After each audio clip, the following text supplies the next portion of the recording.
Saudi ബാലൻ കൊല്ലപ്പെട്ട കേസിൽ 19 വർഷമായി ജയിലിൽ കഴിയുന്ന കോഴിക്കോട് സ്വദേശി അബ്ദുൾ റഹ്മാന്റെ മോചനം 1 വർഷത്തിനകം. റിയാദ് ക്രിമിനൽ കോടതിയുടേതാണ് നിർണായക വിധി. വിധിയിൽ ഏറെ സന്തോഷമെന്നും മകനെ നേരിൽ കണ്ടാലേ സന്തോഷമാവുകയുള്ളൂവെന്നും റഹീമിന്റെ മാതാവ് ഫാത്തിമ പ്രതികരിച്ചു.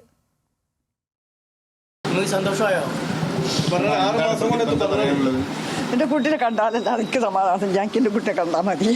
എത്ര നല്ല പറഞ്ഞങ്ങളൊക്കെ പറ്റിച്ച് മക്കളെ എനിക്ക് സഹിക്കാൻ കഴിയില്ല. ശിക്ഷാ കാലാവധി പൂർത്തിയാക്കി മകൻ എത്രയും വേഗം തന്റെ അടുത്തെത്തുമെന്ന ആശ്വാസത്തിലാണ് റഹീമിന്റെ മാതാവ് ഫാത്തിമ.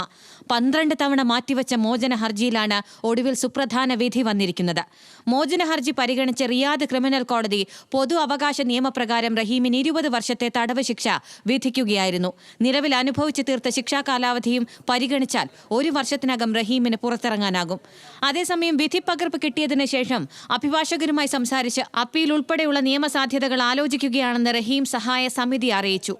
കൃത്യമായ വിവരങ്ങൾ ജഡ്ജ്മെന്റ് കിട്ടിയതിന് ശേഷം നിയമവിദഗ്ധരുമായി കൂടിയാലോചിച്ച് ഞങ്ങളുടെ റിയാദ് കമ്മിറ്റിയുമായി കൂടിയാലോചിച്ചിട്ട് വേണം ഞങ്ങൾക്ക് കൃത്യമായ വിവരം മാധ്യമങ്ങളോട് പറയാനുള്ളത്.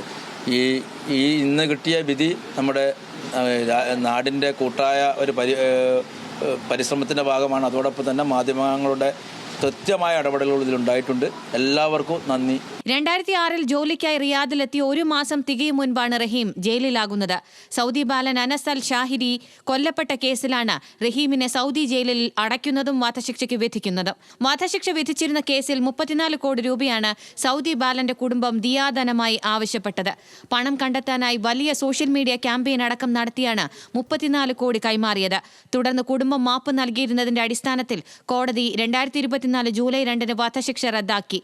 11 മാസത്തിന് ശേഷമാണ് മോചന ഹർജിയിൽ കോടതി വിധി പറഞ്ഞിരിക്കുന്നത്. 1 വർഷത്തിനുള്ളിൽ റഹീമിനെ കാണാമെന്ന പ്രതീക്ഷയിലാണ് റഹീമിന്റെ കുടുംബം. ന്യൂസ് മലയാളം, കോഴിക്കോട്.